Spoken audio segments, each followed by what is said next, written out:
Barca News. It is April 16th, 2026. And ladies and gentlemen, Marc Casado is on the move. Also, Barcelona could snatch up an incredibly promising midfielder for almost nothing. And finally, Barcelona have began talks for a Brazilian Wonderkid. We have a lot to discuss. So let's begin.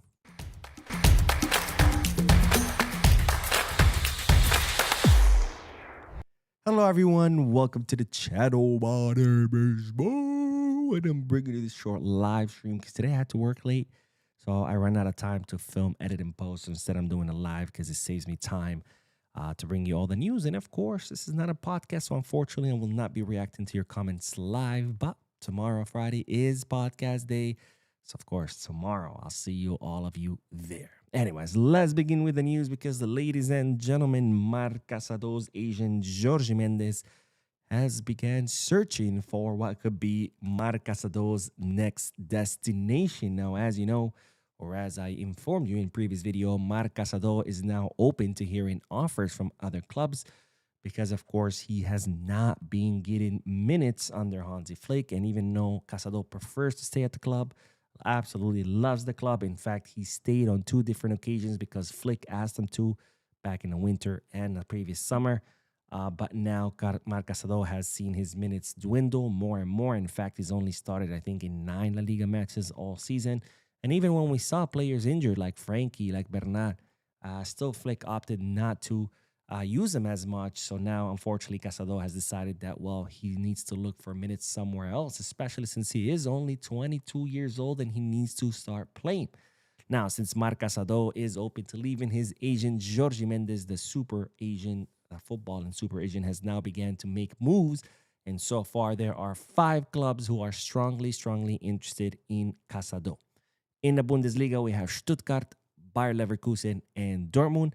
And in the Premier League, we have West Ham and Bournemouth, all 5 clubs who have shown strong interest in the player thus far. Because as we know, Atletico Madrid have thought about signing him.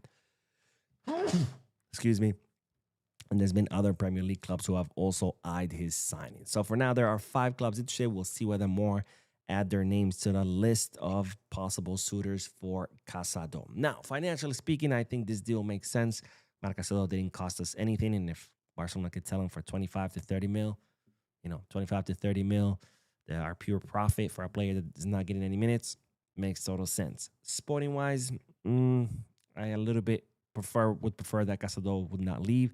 I think he's a profile that we don't have on the team, so if he leaves, you kind of lose that defensive midfielder profile. Not to mention, he's only 22 years old, so he has plenty of room to improve. And of course, academy player, absolutely loves the club, gives everything to the club, knows the system because he's been at the academy his whole life. So I don't know. I fear that this is going to be one of those players that you let go and then down the road you're like, oh man, maybe we should sign him back and spend more.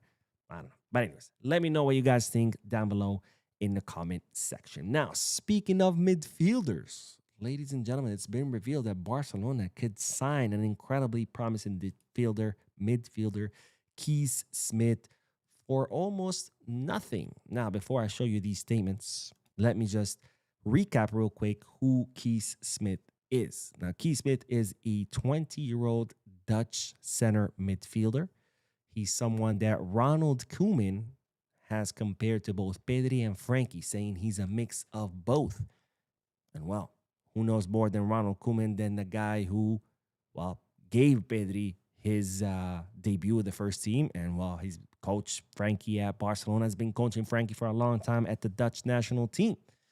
So, Kees Smit, incredibly promising midfielder, someone that Barcelona have been tracking for quite some time, but weren't really interested in making a move because, of course, the midfield is an incredibly stacked place. This is probably the place where we have the most players.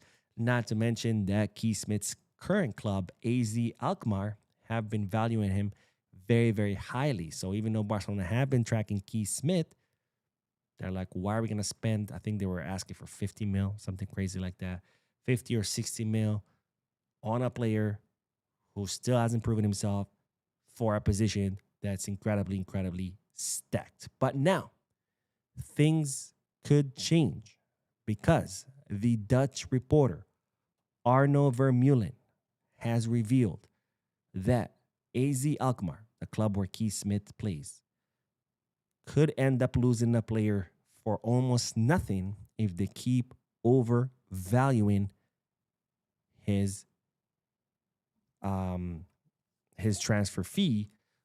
And he has said the following: whether it's 60 million, 50 million, or 40 million, if AZ set the price too high, they may end up having to settle for a lower figure. If AZ asks for too much money, Smith could leave for a few hundred thousand.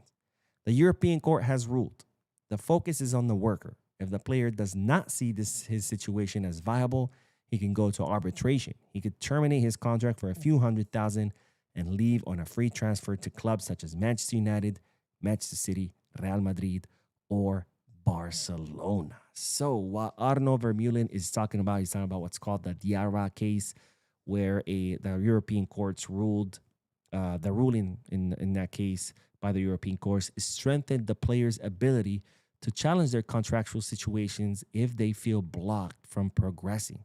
So if Kees Smit feels, hey, I'm at AZ Alkmaar, I've completely outgrown this club, I want to go somewhere else. There's plenty of clubs who are bigger and better who want me, but I cannot go there because AZ Alkmaar are putting an insane valuation on me, and he feels trapped.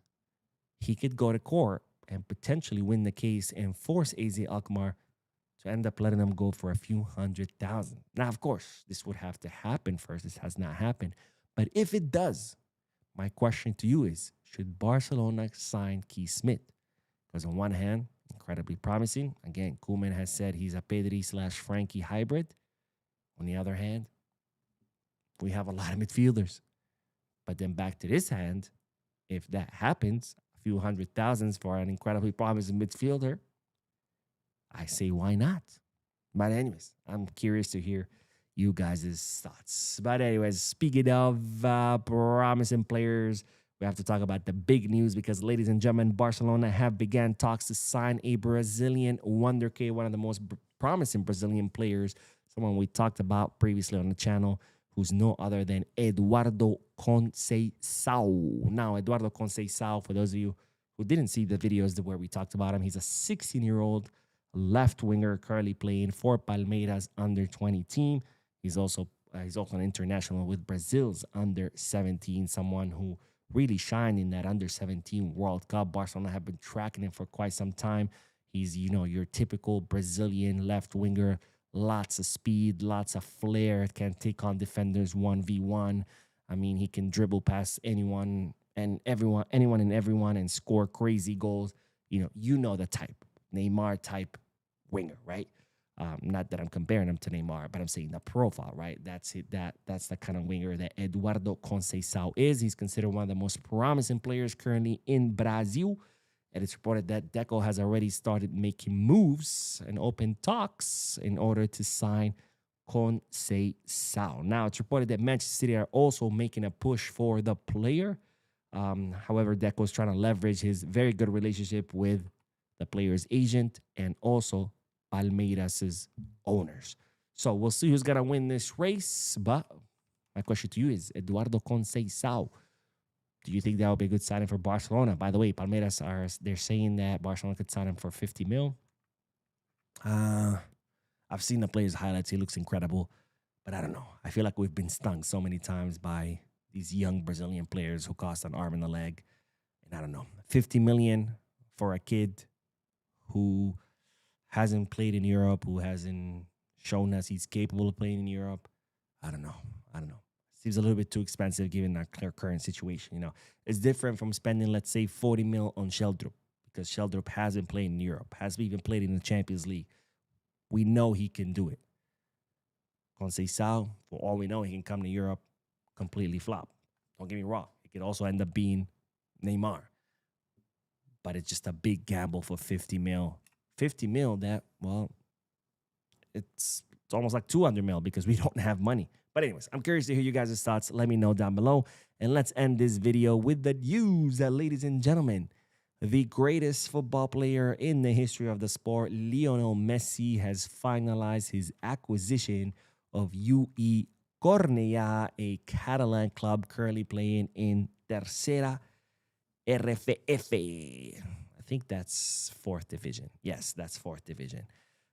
This, of course, will strengthen Leo Messi's ties to the city of Barcelona. And, of course, it's also part of his commitment to develop sport and local talent in Catalonia. Now, if you don't know Cornella, UE Cornella, historical club, was founded back in 1951.